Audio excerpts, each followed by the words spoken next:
नमस्कार, न्यूज 24 देख रहे हैं आप। मैं हूं आशुकेश तिवारी, मेरे साथ है सुकेश रंजन और आप न्यूज 24 का खास कार्यक्रम देख रहे हैं। 24 की रेस बताएंगे सुकेश।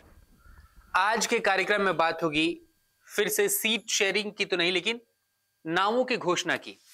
कल कांग्रेस ने अपनी दूसरी सूची जारी की। 43 उम्मीदवारों के नाम थे, लेकिन इस लिस्ट से भी यूपी का नाम गायब रहा। पहली लिस्ट से भी यूपी का नाम गायब रहा।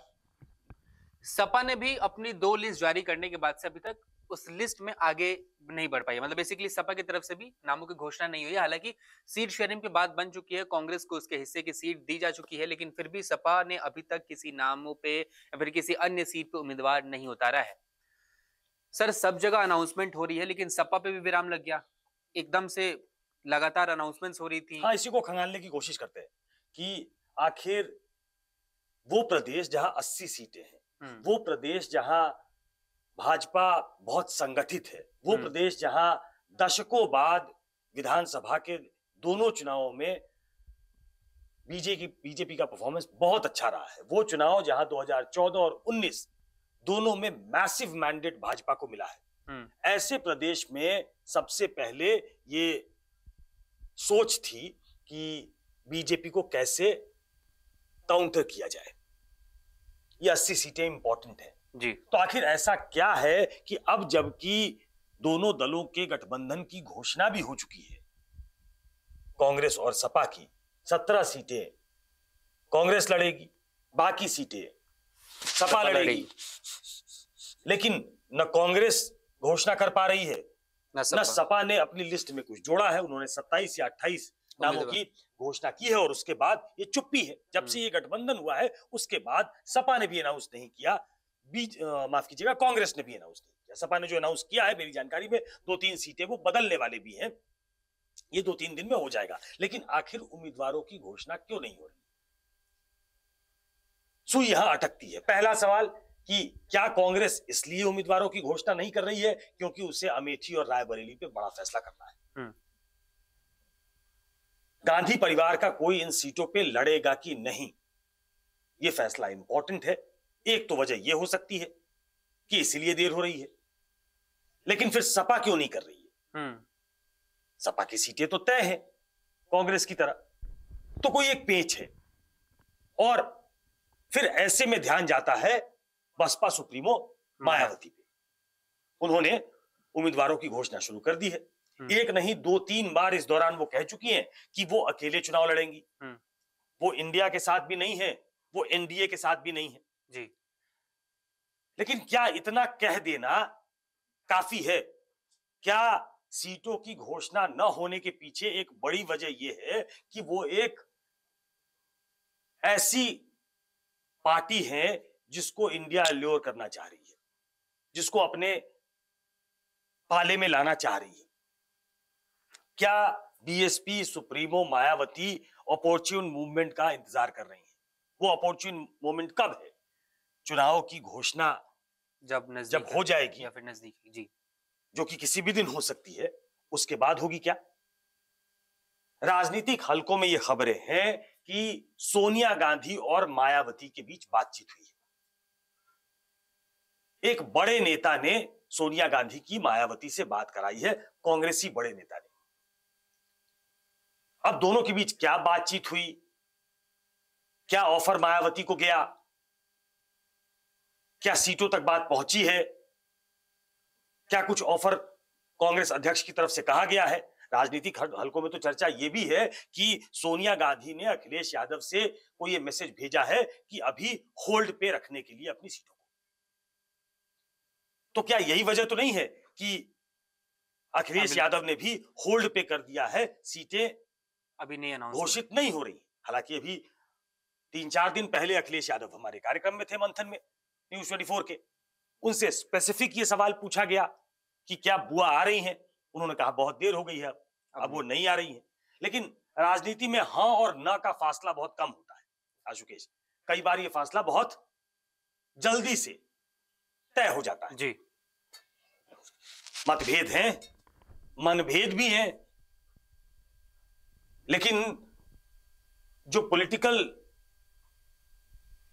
क्या कहें उसको, जो दुविधा होती है, जो कंपल्सन्स होते हैं, उसके तहत आप यू मैरी, साथ आते हैं आप। तो कांग्रेस इसमें बहुत कोशिश कर रही है। पहले कांग्रेस बसपा के साथ ही जाना चाहती थी, ये खबरें कई बार आई हैं, हम लोगों ने डिस्कस भी किया है।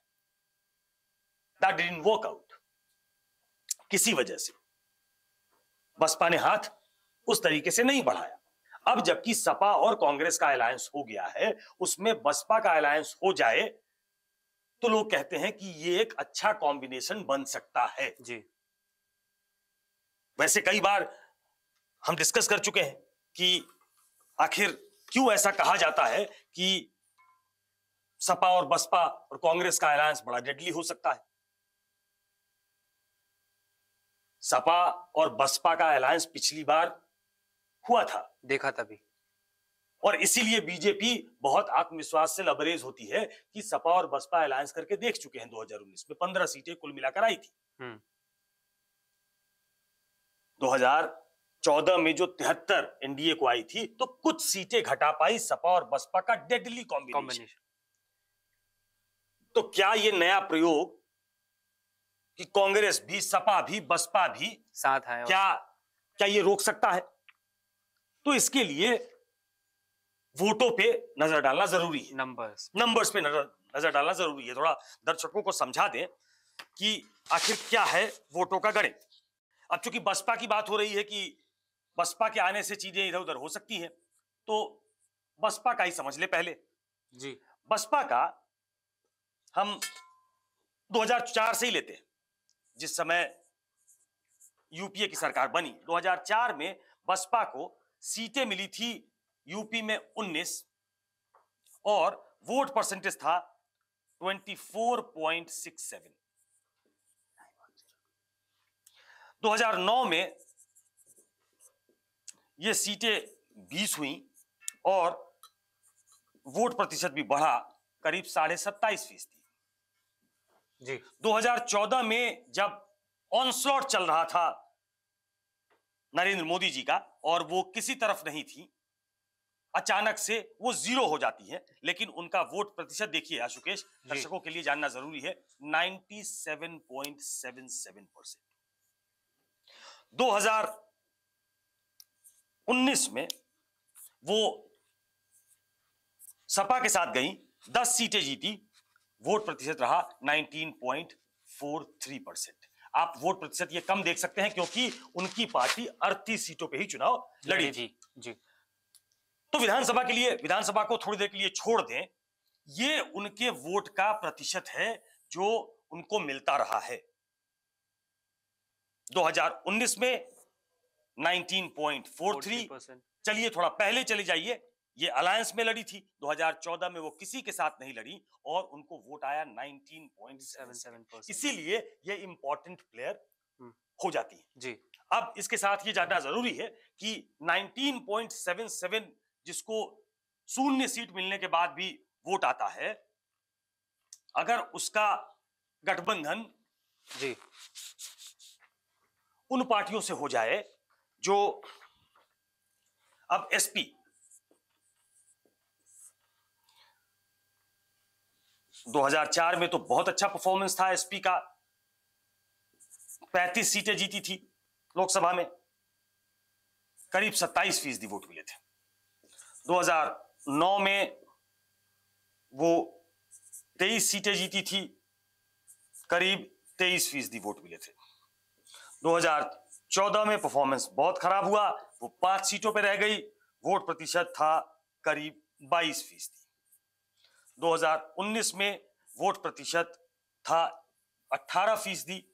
अगेन वो कम सीटों पे लड़े थे, क्योंकि गठबंधन हुआ था, सीटें रह गई 5%। मतलब अगर आप खराब स्थिति में भी देखें आशुकेश जी, तो करीब अकेले दम पे जब लड़ी थी तो 22%। मतलब 20% अगर वोट सपा को मिलते हैं लोकसभा के चुनाव में जी, और करीब 20% बीएसपी को मिलते हैं। और अब मैं आपको कांग्रेस का वोट शेयर बताऊं। 2004 में कांग्रेस को सीटें मिली 9 सीटें, 12% वोट। 2009 में परफॉर्मेंस बहुत अच्छा था, 21 सीटें, बहुत समय के बाद करीब 18% वोट। 2014 में सब जानते हैं 2 सीटें, सीधे वोट 7.5% हो गया। 2019 में तो सीटें हो गई 1 और वोट प्रतिशत रह गया करीब 6.5%। तो ऐसी स्थिति में अगर 6.5% वोट भी अगर इसमें ऐड किया जाए 46 तो ये एक अच्छा अलायंस बनता है 46% वोट शेयर का। और इसलिए मैं विधानसभा के नतीजों में नहीं जाता हूं, क्योंकि लोकसभा के चुनाव है, इसलिए बहुत समय लग जाएगा। लेकिन ये अगर अलायंस बनता है और ये अलायंस इसलिए बनाने की कोशिश हो रही है कि ऐसी स्थिति में जब things were not good for them, the political weather was turbulent, तब यह परफॉर्मेंस था उन पार्टियों का जो बीजेपी, सशक्त बीजेपी के सामने खड़ी है।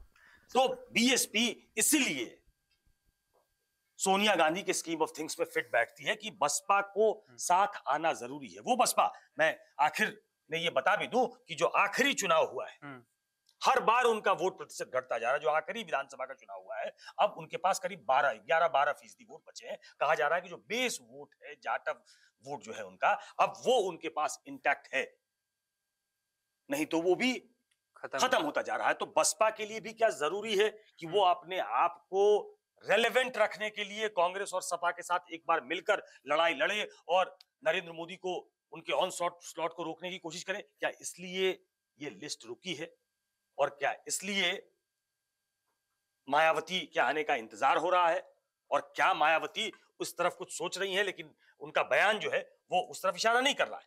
लेकिन सर, आपका जो एनालिसिस है वो इस बात को भी तो याद दिलाता है कि कैसे अखिलेश यादव ने साफ मना किया था कि कुछ भी हो जाए हम नहीं जाएंगे। इंडिया अलायंस की मीटिंग में सवाल पूछ दिया था मल्लिकार्जुन खड़गे से कि क्या आप टॉक में है तो बताइए। अब इसके बाद से अगर आप कहते हैं या फिर ऐसी खबरें चल रही हैं कि सोनिया गांधी के कहने पे कि आप सीटें होल्ड कीजिए, अभी नाम अनाउंस मत कीजिए, तो उनके पास खबरें पहुंची होंगी कि वो टॉक में है मायावती से, तो क्या ये होगा आगे? ये राजनीति में कोई चीज आप बहुत डेफिनिट तरीके से नहीं कह सकते हैं कि ये होगा कि नहीं होगा। ये कॉन्स्पिरेसी ऑफ सर्कमस्टांसेस कहते हैं इसको।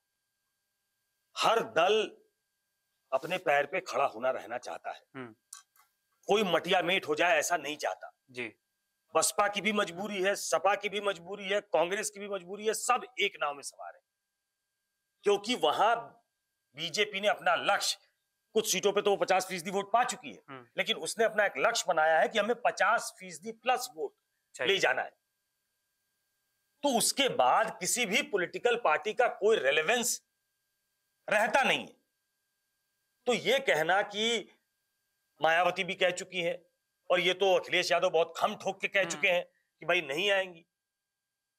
आप उनसे बात कर रहे हैं क्या? बहुत क्लियर करिए। मैं नहीं बताया। ये सीट के अलायंस के समय भी पूछा गया, इंडिया अलायंस की जो बैठक हो रही थी तब भी ये पूछा गया, कैटेगोरिकली ये मना किया गया। लेकिन राजनीति में कई बार ये मना किया जाता है। लालू यादव, नीतीश कुमार भी कई बार साथ आए। नीतीश कुमार के लिए भाजपा के दरवाजे बंद थे, लेकिन आ गए, लेकिन खिड़की खुल गई। सपा और बसपा एक साथ अलायंस में होंगे किसी ने सोचा नहीं था। 2019 में साथ थे। तो पॉलिटिक्स में एक्रिमनी होती है, लेकिन पॉलिटिक्स में अपना एग्जिस्टेंस बरकरार रखना भी एक बहुत बड़ी चुनौती है, मजबूरी है। तो मैं ये नहीं कह रहा हूं कि मायावती आएंगी, मैं सिर्फ इन अटकलों के बीच और थोड़ी जानकारियों के बीच की सोनिया गांधी की मायावती से बातचीत की खबर है और उसके बाद से आखिर क्यों, जहां आपकी लड़ाई सबसे तीव्र होनी चाहिए, जहां आपके कैंडिडेट्स पहले से घोषित होने चाहिए, जहां आपका अलायंस 15 दिन पहले घोषित हो चुका है, आप 2 बार टिकटों की घोषणा कर चुके हैं, वहां कांग्रेस उत्तर प्रदेश में टिकटों की घोषणा क्यों नहीं कर रही? सपा ने उस पर ब्रेक क्यों लगा दिया है? ये सवाल मेरे दिमाग में कौंधा, तो मैंने दर्शकों को बताने की कोशिश की कि क्या मायावती कोई सेंटर स्टेज में आने वाली है क्या?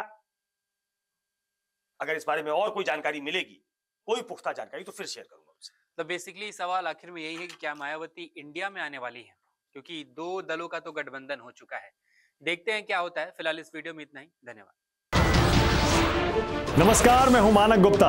अगर आपको हमारा ये वीडियो पसंद आया हो तो इसे लाइक और शेयर जरूर करें, और हां, हमें सब्सक्राइब और फॉलो करना ना भूलें ताकि आप देश और दुनिया की कोई खबर मिस ना करें। तो जुड़े रहिए हमारे साथ और देखते रहिए News 24।